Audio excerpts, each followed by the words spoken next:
Hey YouTube, man, it's our boy Staylight16, man. I'm back with another video, man. I got another, man. Shout out to Child Tales once again, man. Like, comment, subscribe to him. But I got another, the ultimate betrayal clips before horror, you know. It been a minute since I did another of these, so guess went ahead just did another one, man. Hopefully, I'll probably upload this on tomorrow, Tuesday, but I don't know. It might be Monday. I'm gonna see how this other video do. Bruh. I'm finna see how this other video do. And if it don't turn out right, man, I'm finna upload this one today. But other than that, man, like, comment, subscribe, man. I hope y'all enjoyed this video, man. And let's get straight to it, man. Warning, viewer discretion is advised. When you get your phone out and press that record button, you never truly know what you're gonna capture. I'm Ryan from Tragedy Tales, and in this video, yet again, I've scoured the internet and searched high and low for yet more bone-chilling clips that will make you thankful you're alive. So without further ado, here are 5 clips captured before horror.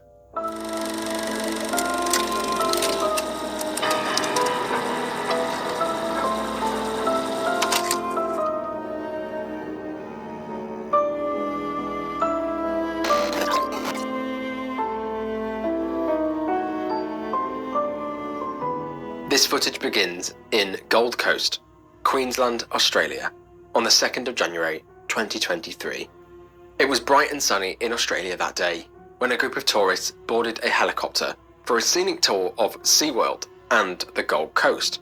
Now they were eager to catch a glimpse of the majestic marine animals from the air. The helicopter rose up into the sky and the passengers marvelled at the stunning views.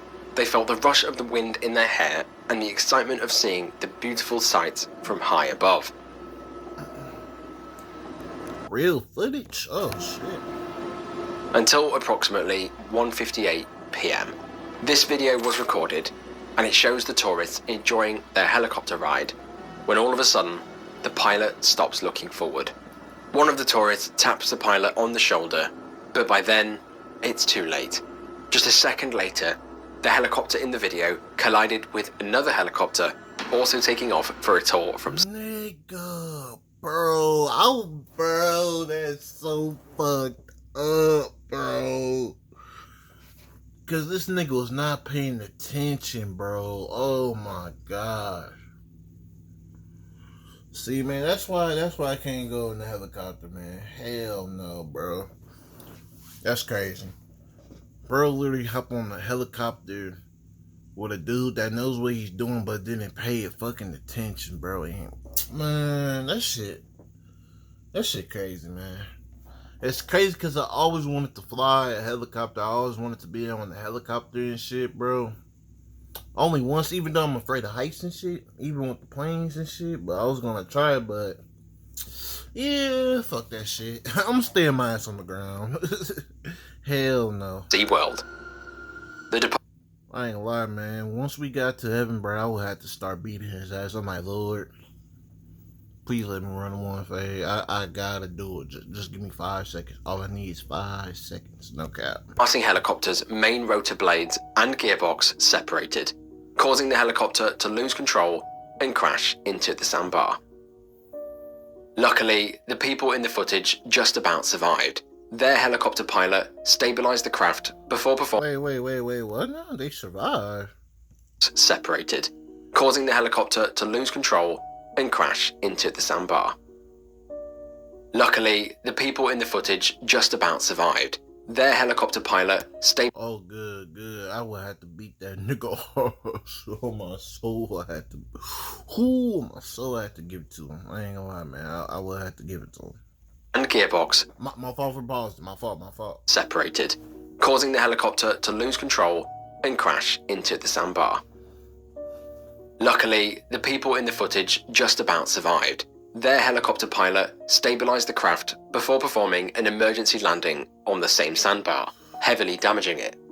Many members of the public watched in utter shock as the whole thing unfolded in front of them, with beachgoers, boaters, and nearby police attending the scene to provide first aid and free injured passengers from the helicopter.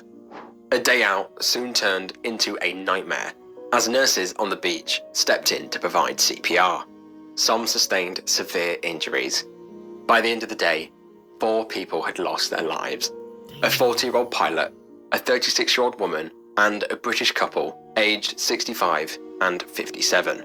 Another 6 received serious injuries and were rushed to hospital. While they can't be sure exactly what caused the crash yet, they did find that the pilot that was currently in the air did not recall that the helicopter on the ground made a standard taxiing call prior to taking off. However, this doesn't rule out that he didn't make the call, just that it wasn't received.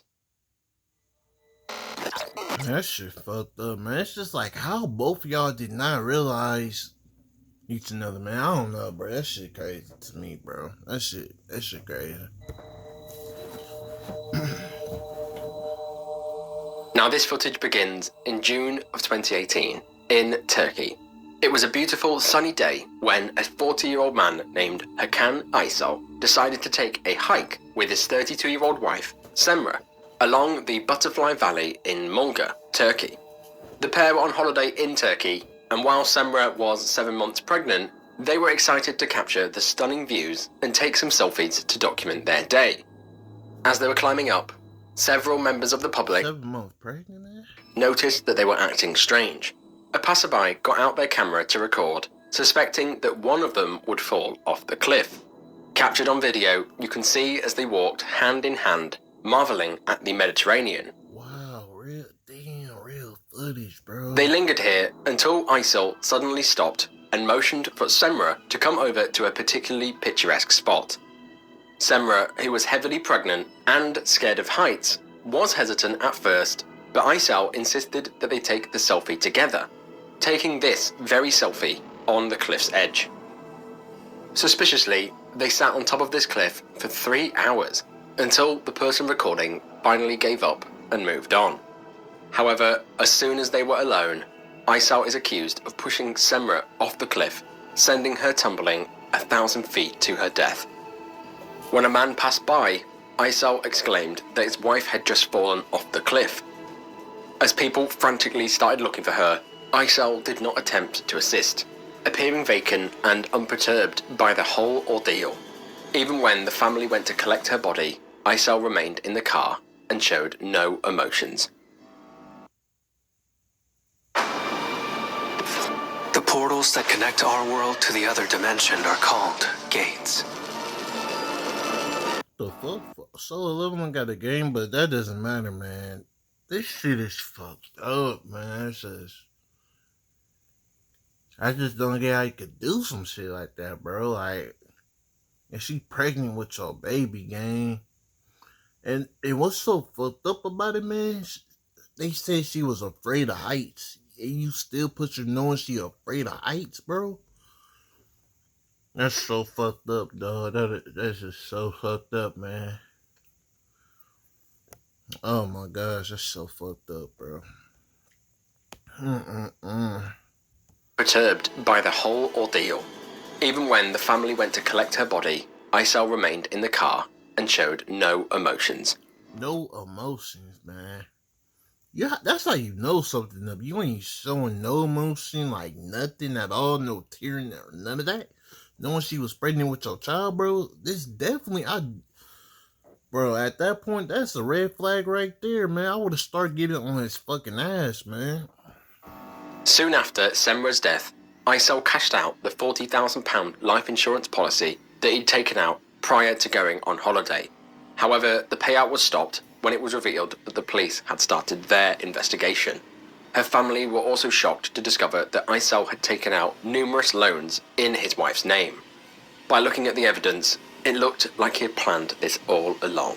He had lured innocent Semra to this remote spot to kill her and her unborn child. Luckily, this worrying footage was captured and reported to the police. Despite pleading his innocence, Aysel was soon arrested and sentenced to life in prison, with a minimum sentence of 30 years. Fucking bastard, man. That shit pissed me off, bro. I can't believe you did that shit, man. All for some money, bro. Hey, that shit is crazy to me, man. That just shows you, bro, like, it's really hard to trust people, man, on some real shit, man. And this is another thing that I hate about people nowadays. They always try to hide the world from their kids. Like I get they young, but it's like at a starting point at age, you're gonna have to start teaching them the shit. Cause bro, one thing about this, bro, you can't hide the world from them, man. All you can really do is prepare them for it, man. On some real stuff. That's fucked up, man. This tragic footage takes place on February the 28th, 2023, in the southern area of Tempe Valley of Greece. At 7:22, passenger train Intercity 62 departed from Athens to Thessaloniki. Throughout this journey, the train lines were doubled, each for one traffic flow, in and out.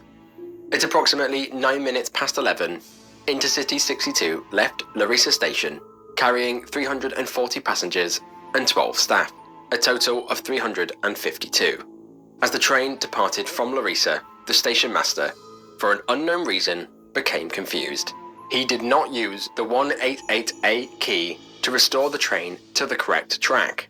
For 25 kilometers and almost 12 minutes, the passenger train Intercity 62 continued on a downhill trajectory, heading right towards a freight train, also travelling on that same downhill track.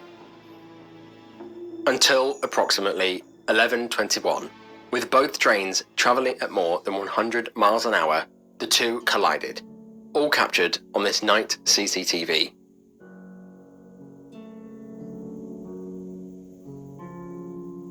I like how it's real footage too, man. That shit crazy. As they collided, the first 4 passenger cars derailed, and the first exploded into an intense ball of flame, reaching a scorching 1300 degrees Celsius.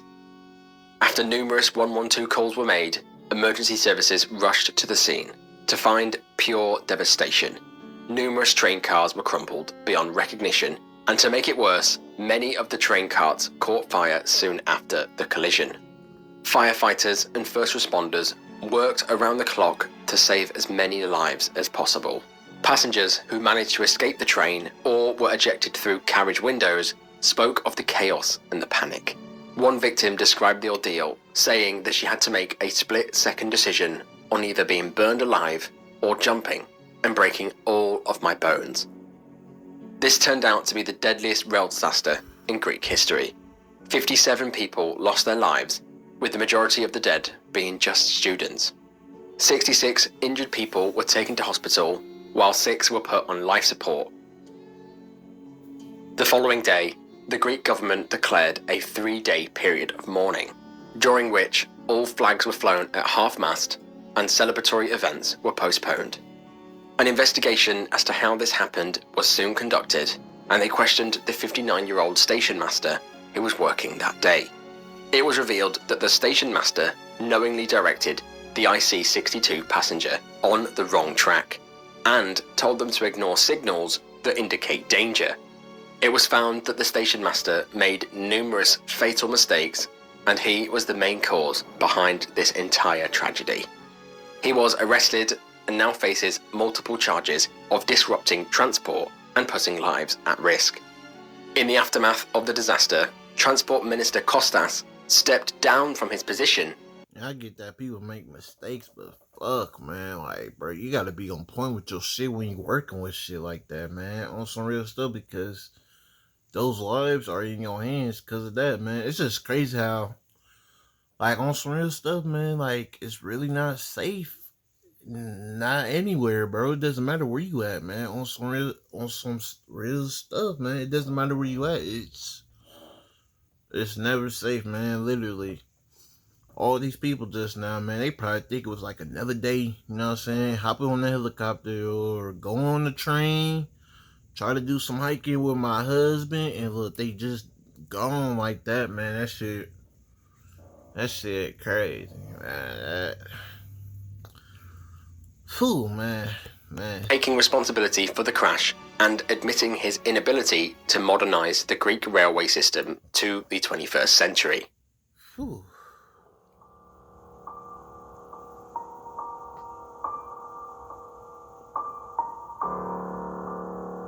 In July of 2022, a 27-year-old man from the Isle of Wight named Harry Shimin had the epic idea to go on a guided tour around the Kazakhstan mountains with two of his friends. And after a bit of discussion, they thought, why not? And embarked on the adventure. At first, it was all going well. They met up with 7 other members at Kazakhstan and trekked their way up the mountains. As they did, they marvelled at the picturesque scenery. On day 7 out of 10, the day started like any other day. It was the final hard stretch of the journey before turning back. That day, they hiked 1,000 meters to the highest point that they could. Surrounded by the mountains, Harry was way in front, taking it all in, when all of a sudden, he heard a loud, reverberating sound echo in the distance. He and his team knew exactly what this was. As the avalanche raced down the mountain, Harry stands and records as it gets closer and closer. You really can't do nothing, bro. Like, you can't do shit, bro. Like, that's why I would never go hiking, bro. I don't care, bro. I would never go hiking, bro. However, it soon becomes clear that it isn't going to stop. As Harry had just climbed the 1,000 meter to the goal, behind him was a large cliff face. There was nowhere to run. The last words that could be heard were, "Dear God." Oh, dear God. The avalanche soon impacts with Harry and his group, and as the massive wall of snow tumbles over them, they realise that the majority of the landslide had already hit. So the force and the amount of snow was heavily lessened, saving Harry and his group. Amazingly, none of the party were injured, other than one woman who managed to cut her knee down to the bone. After recovering from shock, they promptly made their way back down the mountain, thankful to be alive. That day, That's good, man. That's good. Harry stood in the face of death and lived to tell the tale. Not something that many of us can say that we've done. For real, man. That shit happened to me a couple times, man. A couple times where I could have died, man. Like, from a gunshot to the face. Like, all types of shit, man. Like, I just thank God I'm still here, man. On some real stuff, man. He got me here for a reason, man. And I'm not gonna take it for granted, man. I'm not gonna make the same mistakes I did before, man. And the same thing goes for him. No more hiking, bro. After that, that's it. That's it, bro. Just stay at home, do your thing, man. Like, no, man. Life too short for that, bro. Real shit. You only get one. That's it. This crazy footage begins in Nepal on the 15th of February, 2023. At 10:33 a.m., Yeti Airlines Flight 691 left for its scheduled flight from Kathmandu to Pokhara in Nepal. It was around a 25-minute journey. Now, Flight 691 was a 15-year-old twin-engine turboprop ATR 72-500. That day, the plane was under command of Senior Captain Kamal KC with Anju Katiwada as co-pilot. They had 21,900 and 6,396 flight hours, respectively. That day, the weather was clear and perfect for flying. Now, the flight was going well, as smooth as you'd expect, until they came into land at the newly built airport in Pokhara. As Flight 691 came into land, something wasn't right. The landing gear opened, but at 311 feet, air traffic control noticed that the aircraft nose was noticeably high. All of a sudden, the engines dropped to zero thrust and the left wing dropped. Within just a second, the plane crashed into the ground. A video filmed from the ground showed the aircraft banking steeply to the left before crashing 65 meters away. This was also all captured from within the aircraft. Now, I will warn you, this footage is not for the faint of heart. A video that was streamed live on Facebook by one of the passengers named Sonu Jasiwal was able to capture moments just before it went down. The goal isn't graduation day. It's a better every day after. It then explodes into a ball of flames. It crash-landed straight into a gorge on the bank of the Seti Gandaki River. When rescue got there, it was dire. The plane was engulfed in flames, with one half of the fuselage in the gorge. They quickly realized that there were no survivors. 72 people had died, a true tragedy. An investigation into the crash revealed that less than 2 minutes before the crash, Captain Kahadiwada called for the plane's flaps to be extended, saying flaps 30. However, the flight data recorder at that moment did not record any flap movement. A woman? Hold on now. Less than 2 minutes before the crash, Captain Kahadiwada called for the plane's flaps to be extended, saying flaps 30. However, the flight data recorder... I don't know if it was a woman or not, but I'm just keeping the bug, bro. I'm not hopping on the plane if a woman is operating it, bro. I'm sorry, bro. I'm just keeping it real. It gotta be a man, bro. On some real shit. I'm not hopping on the plane if a woman is operating that shit. I don't care. I don't care if y'all offended by that shit. I'm just keeping it real, bro. I'm just keeping a buck. That moment did not record any flap movement. Instead of the flaps opening, the propeller rotation speed of both engines slowly decreased and the torque began dropping to 0, suggesting that one of the pilots may have accidentally moved the power lever instead of the lever controlling the flaps. This caused both engines to feather, meaning that there was no thrust in each of them. To make it worse, it was also found that the pilots failed to follow routine checklists.